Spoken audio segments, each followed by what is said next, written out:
Ola is getting back into bike taxis, and guess what? It could cost you as little as 25 rupees for 5 kilometers. So they actually just announced the relaunch of their bike taxi operations, and this time it's going to be electric, which explains the lower price. They're going to be using their own S1 scooters for this new taxi service, and it's going to be starting in Bengaluru. And if you've been living in the city for any amount of time, then you've probably realized just how necessary this is. It's very difficult to get a cab or an auto rickshaw, and even services like Rapido are struggling under the strain of all of this demand. And the thing is, as demand increases, so does the cost of supply, which is exactly what's happened in Bengaluru and probably in other cities across India as well. It costs more to take a cab or an auto these days. It takes longer to get one, and the experience seems to be degrading day by day. And so that's where Ola is coming in, offering 5 rupees per kilometer for these electric scooters. Now, a lot of people don't realize this, but Karnataka has actually had an electric bike taxi policy since 2021, but they just didn't have a lot of takers. So Bounce was the first company to secure an electric bike taxi license from the Karnataka government in December of 2022, but then they decided to start selling their electric scooters instead of taking the bike taxi business approach. In other words, Ola is going to be the first all-electric bike taxi aggregator in the city, giving it the support of the government and also, of course, the people, because we desperately need this. Now, one interesting byproduct of this new service is that it could, and this is just speculation on my part, result in an increase in sales for Ola Electric. And as we all know, Ola Electric is planning an IPO very soon, and so they desperately need an increase in sales. In August, they only sold 19,000 electric scooters, which isn't a bad number by any means, but let's take a look at Rapido's website. So they have 1 million captains, that's their word for drivers, on their app. And so if Ola is able to play the incentives game properly, if they're actually able to incentivize drivers to switch over to their platform by offering them more money, and also there could be a perk here, maybe they're going to offer S1 scooters to these drivers if they switch over exclusively to Ola's platform on an EMI, and they can pay off that EMI by driving on the Ola app. Just the same way that they used to do with Ola cabs, where people would get vehicles and they would finance them through Ola and their various subsidiary companies and loan providers.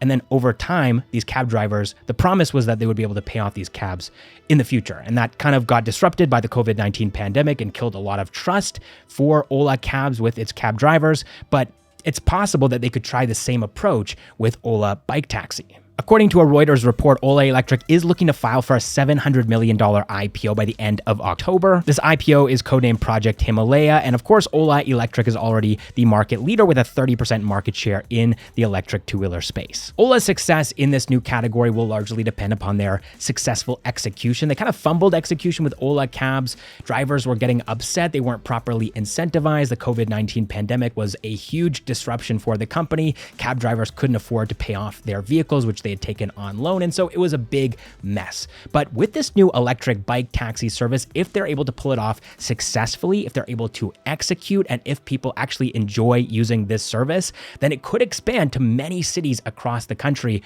which would result probably in a lot of sales for Ola Electric. All right, next up, a quick update on Gameskraft. They have shut down their online fantasy game platform, Gamesy. So on this Gamesy platform, Gameskraft was hosting fantasy games, basically sports gambling games, also other games like Ludo and Rummy, and the company is actually asking their Ludo and Rummy users to move over to their newly launched dedicated platforms, Ludo Culture and Rummy Prime. Now, the company hasn't released a statement. They haven't said why they made this decision, but it's pretty safe to say that it has everything to do with the GST intelligence unit, which wants them to pay 21,000 crore rupees as GST that the company has allegedly failed to pay from 2017 to June of 2022.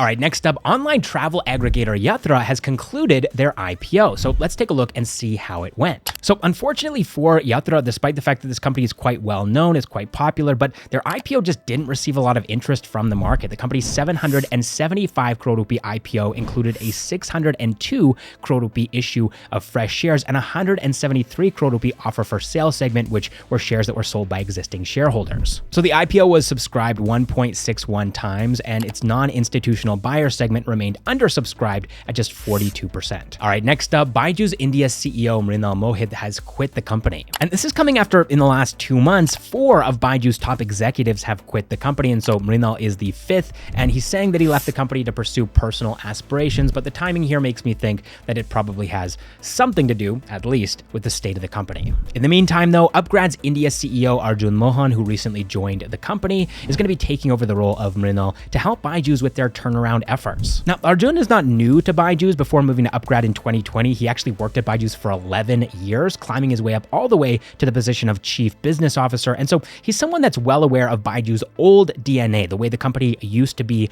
back in the good old days. And so he might be able to help the edtech giant get back their old mojo. Now, that's probably the only silver lining over at Byju's. Unfortunately, they laid off about 1,000 people back in June. And these employees were promised to be paid their salaries for the month of June and July as part of their final settlement, which was supposed to be settled by the 15th of September. But on the 14th of September, the company sent an email to all of them saying they won't be able to keep this promise, and their payments are now delayed by another 2 months and should be cleared by the 17th of November. But Byju's isn't the only company right now failing to keep their promises to employees. Unfortunately, Dunzo is in the same boat. They'd already delayed the payment for their employees' June and July salaries multiple times, and now there's a new deadline which is set in November. In a recent town hall, founder and CEO Kabir Biswas announced that they might actually have to move out of their office to cut down on their costs. And since there's been no news or update on a new office that they might be moving into, a lot of employees are speculating that they're probably going to end up working from home. All right, now moving on to yet another negative piece of news. I'm so sorry, guys. This week is just,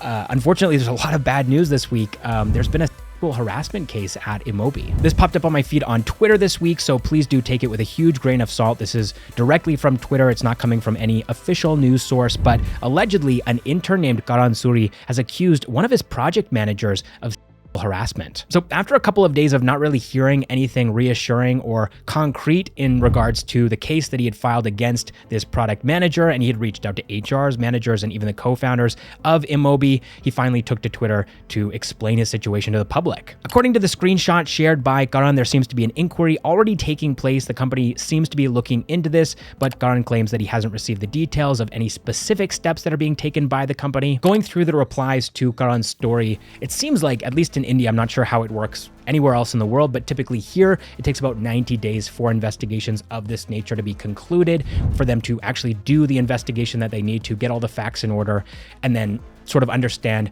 what's actually going on, right? And take action according to that accurate information that they've collected, which certainly makes a lot of sense. But also for a victim of this kind of really unfortunate situation, you know, days can feel like months, and there's fear and there's pain, and you know, you want to be kept in the loop. You want to understand what's going on. So I'm so sorry, Karan, that you've been through this. And I really hope that the resolution here is in your favor and it's a positive one and you're able to move past this. All right, next up, let's talk about the funding news this week. More bad news. Unfortunately, I'm so sorry. This week is just like one bad news after another. $68.7 million have been raised across India's entire startup ecosystem, which is a huge drop from the consecutive 300 million plus weeks that we've had, but still one of the better weeks overall if we look at the entire financial year. Now, the bulk of this funding has gone to two startups, Kuku FM, which raised $25 million in a Series C round for their Indian language audiobooks platform, and then also LOLO, a social gaming and live streaming platform that raised $22 million. Then we also have Flash, which offers custom email IDs specifically for all of your online shopping, which is a great idea, separating your shopping email ID from your business one or your main personal inbox, because you end up getting tons of spam. So these guys have raised $6.7 million. And then we also have Shark Tank feature drone manufacturer Inside FPV, which has raised $400 million. All right, that is all the startup news that I have for you guys this week, and I will see you in the next one.